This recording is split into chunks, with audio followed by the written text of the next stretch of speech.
Hello and welcome to the episode 12 of Code Deep Dive. If you ever wondered how swap is implemented in C++, this video is for you.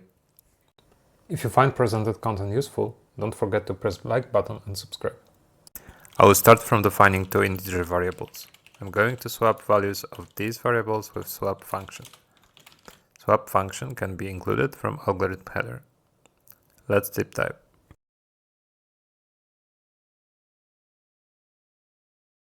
Swap is templated function that is defined here if type passed is move constructible and move assignable, and it's not a tuple.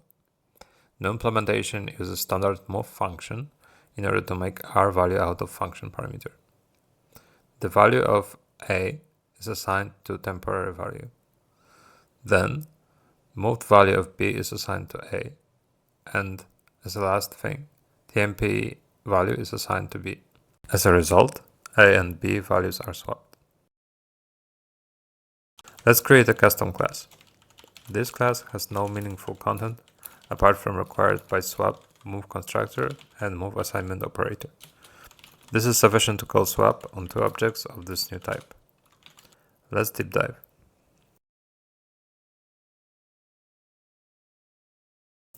In the first step, move constructor is called in order to create temporary variable. Then, with assignment, move assignment operator is called.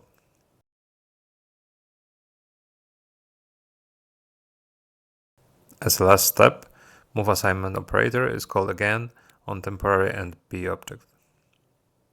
Since these objects were mocks, there's no real data swap to show in this scenario. There's another variant to swap function. Let's define two float arrays.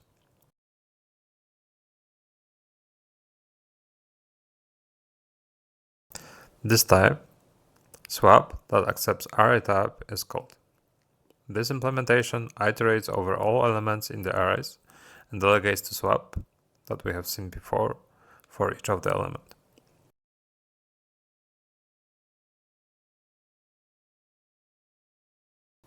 As the last thing, let's define two tuples, each holding integer and float value. Let's deep dive into swapping two tuples. It turns out there's a custom swap implementation inside tuple header.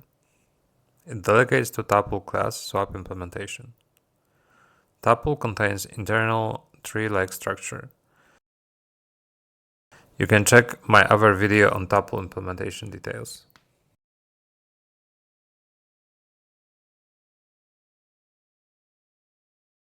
Firstly, standard swap function is called on head element.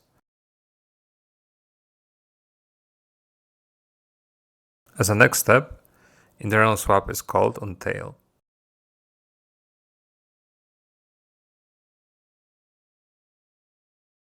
Since it's the last element in the tuple, this one delegates to standard swap function directly for the float values. By implementing swap in standard namespace, one can provide swap customization for custom types. In this video, I showed how standard swap is implemented. Now we know it. If you like this video, make sure to press like button and subscribe. I hope my content will help you creating something great. Thanks for watching.